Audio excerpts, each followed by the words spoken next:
ఏ పిల్లలు అనగా యూదులు, ఇశ్రాయేలీయులు.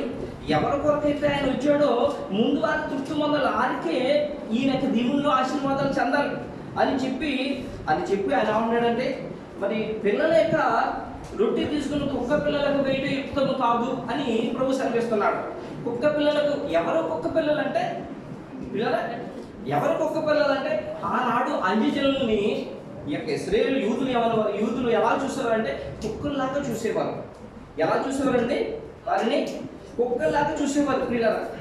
ఈ విషయం నేను చెప్పట్లేదు, పరిశుద్ధ గ్రంథంలో రాయబడి ఉంది. పరిశుద్ధ గ్రంథంలో అది మీకు చూపిస్తాను. నిర్గమాకాండం 22వ అధ్యాయం 30వ వచనం. నిర్గమాకాండం 22వ అధ్యాయం 30వ వచనం. మీరు నాకు ప్రతిష్ఠింపబడిన వారు గనుక పొలములో చేర్చబడిన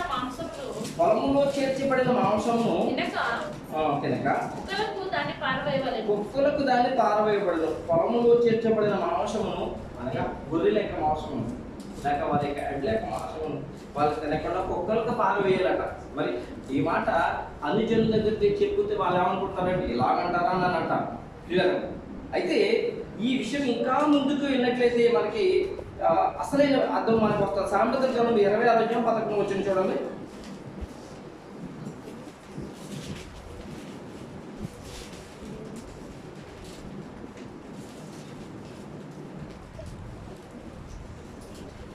తన మూర్ఖతను మరలా కనపరచు మూర్ఖుడు కక్కిన దానికి తిరుగు కుక్కతో సమానం. ఎవరు రాశారు మాకండి? సొలొమోను రాశారు. అవునండి. అనగా దేవుని అనుసరించకుండా, దేవుని ఇష్టానుసారంగా జీవించకుండా తన ఇష్టానుసారంగా జీవించే మూర్ఖుడట ఎలాంటి వాడంట? కుక్కతో సమానుడట. ప్రభువైన యేసుక్రీస్తు దగ్గరికి వచ్చే సాక్షాత్ యేసుక్రీస్తు ప్రభు కూడా ఏమో చెప్తున్నారు చూడండి. మత్తయి సువార్త 7వ అధ్యాయం 6వ వచనం.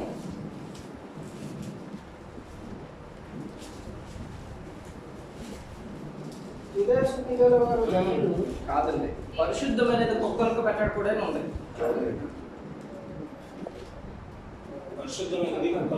సరిపోతుంది. పరిశుద్ధమైనది కుక్కలకు పెట్టకూడదు. పరిశుద్ధమైనది ఏది? వాక్యము. పరిశుద్ధమైనది ఏది? వాక్యము. ఏమండి? పరిశుద్ధమైనది ఏది? వాక్యము.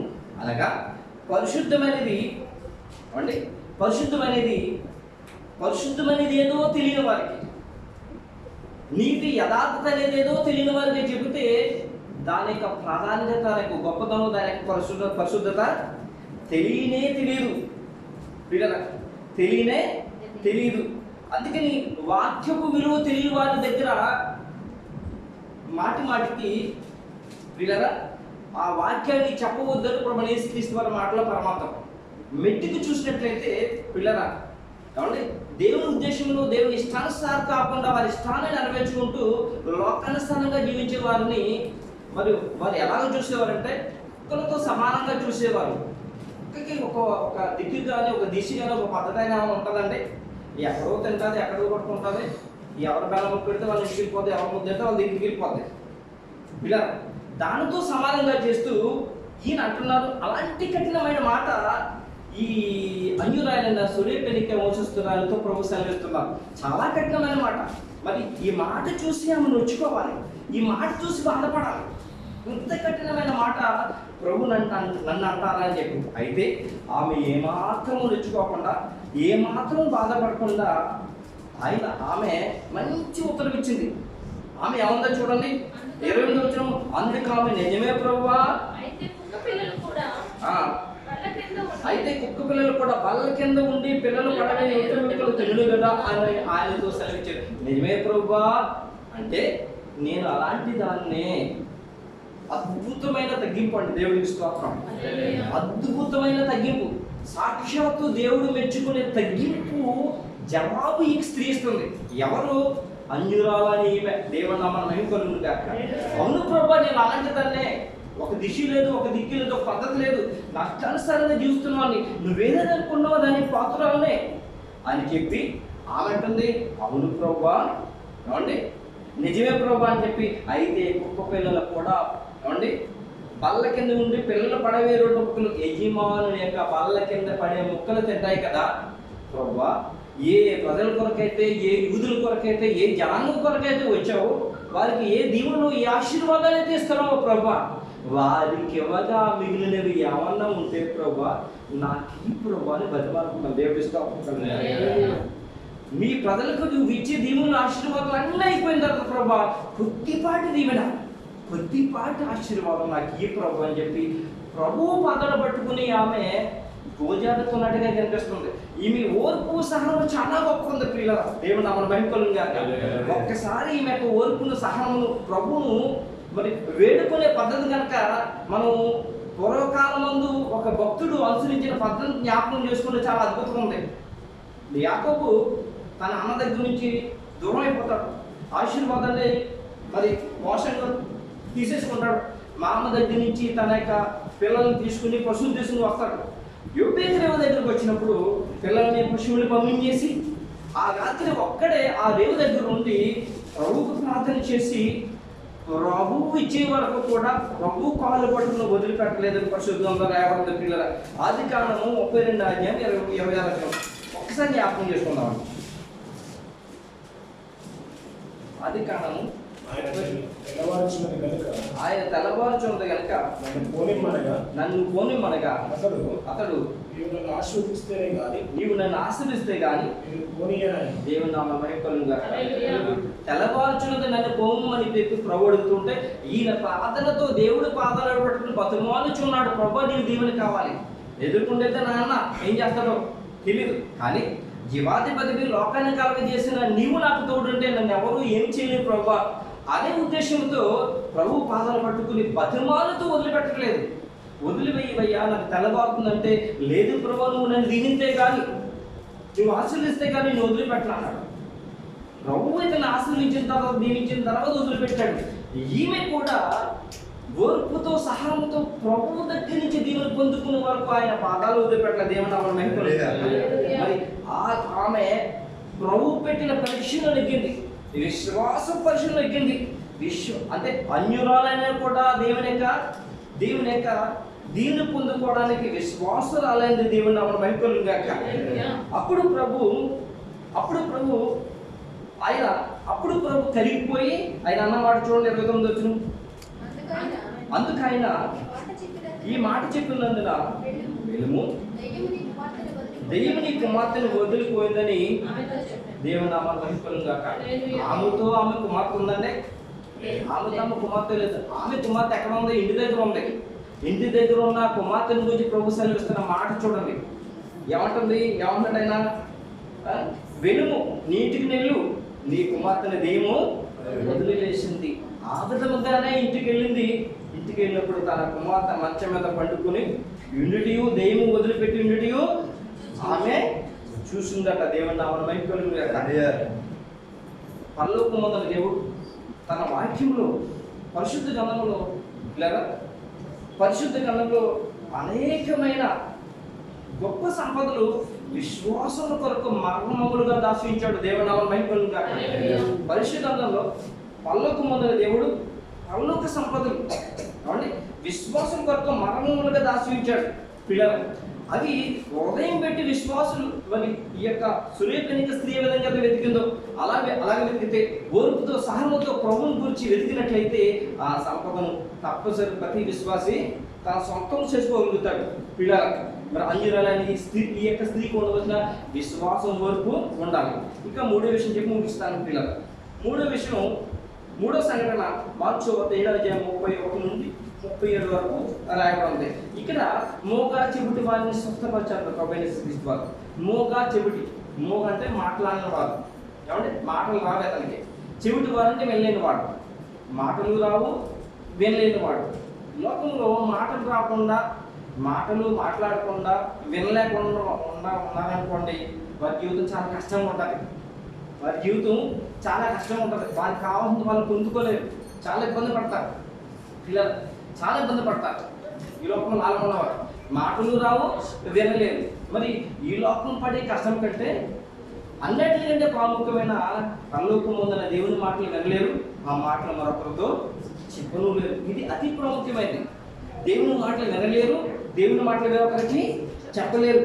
ఈ పరమార్థాన్ని కనుక మనం ఆలోచన చేసినట్లయితే ప్రభు యేసుక్రీస్తు వారు ఈ లోకంలోకి వచ్చి ఆయన సువార్త ప్రకటించి ఆయన వెళ్తూ శిష్యులతో చెప్పిన మార్కు సువార్త 16 మాటలు జ్ఞాపకం చేసుకుంటూ దీనికి అనుసంధానంగా ఉన్నాయి. చూడండి, మార్కు సువార్త 16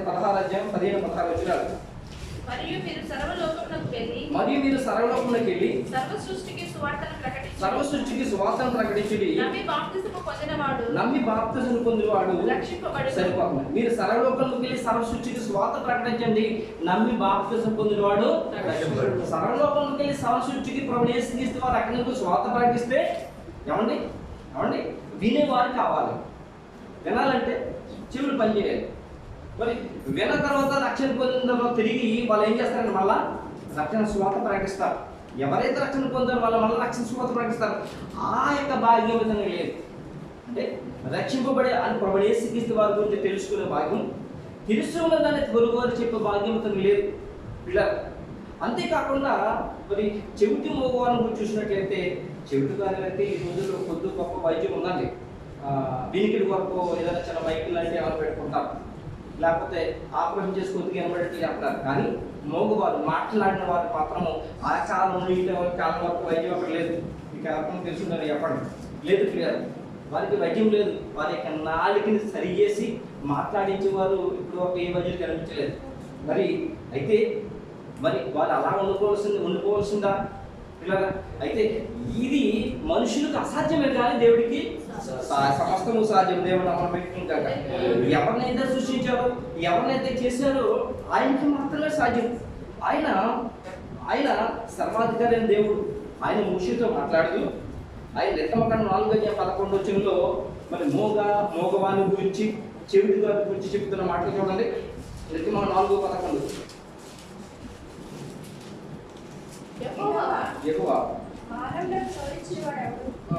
మోగవాన్నే గాని చెవిటివాన్నే గాని దృష్టి గలవాన్నే గాని గుడ్డివాన్నే గాని పిలిచినవాడెవడు? యెహోవానే నేనే కదా. దేవుని నామం మహిమకలుగాక. యెహోవా ఎవరితో చెప్తున్నారంటే మోషేతో చదివిస్తున్నాడు ఈ మాట. మానవులకు నూరిచిన వాడు ఎవడు?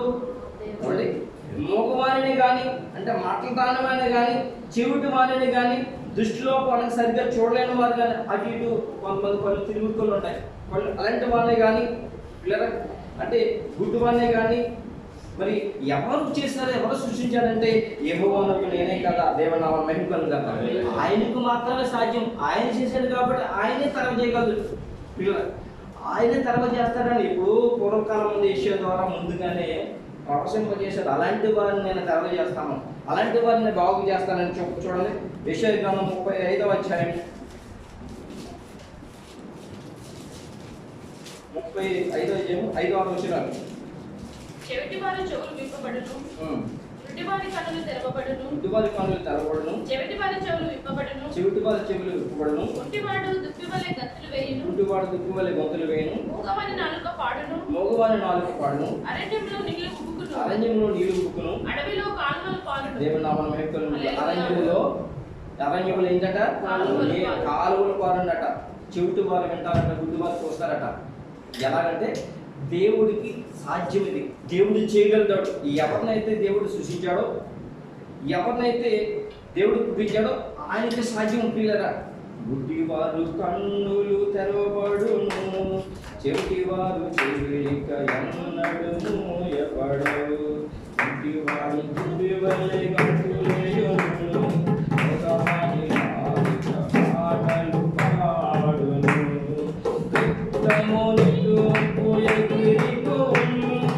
ఆనందంతో నిత్యానందంతో యెహోవా జనము ప్రభువు యేసుక్రీస్తుకి లేక సర్వాధికారి దేవుడికి సాధ్యం.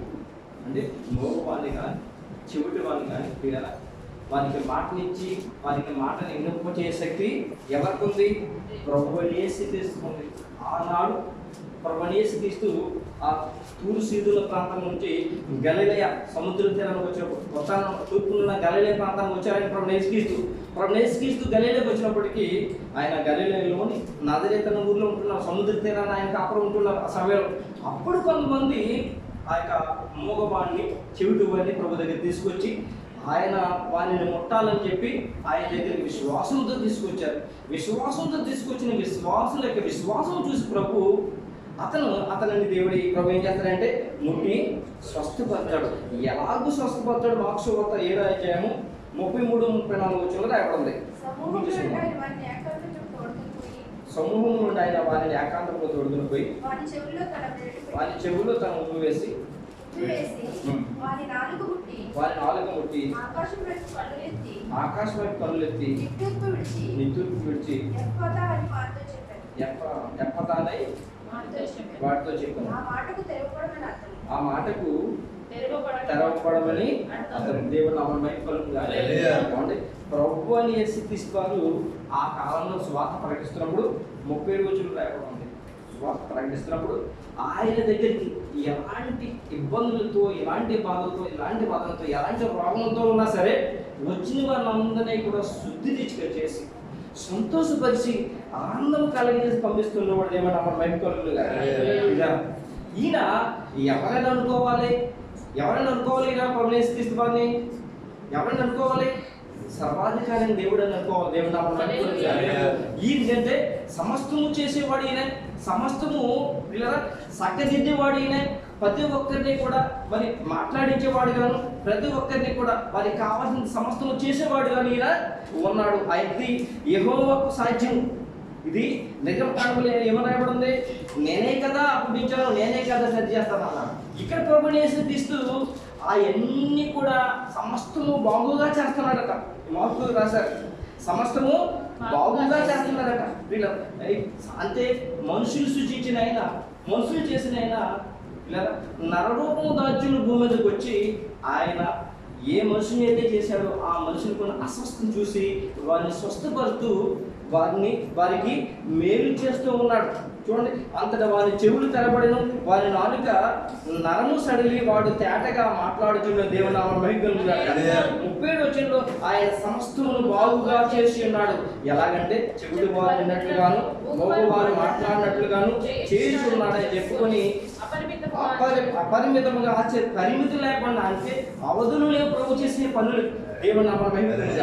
మరి ఈయన గురించి మనం ఆలోచించేసినట్టయితే ఆది కాండములో దేవుడు ఏదైతే చేశాడో ఆయన మనం జ్ఞాపకం చేసుకోవాలి. చూడండి, ఆది కాండం 1వ అధ్యాయం 30 వచనం.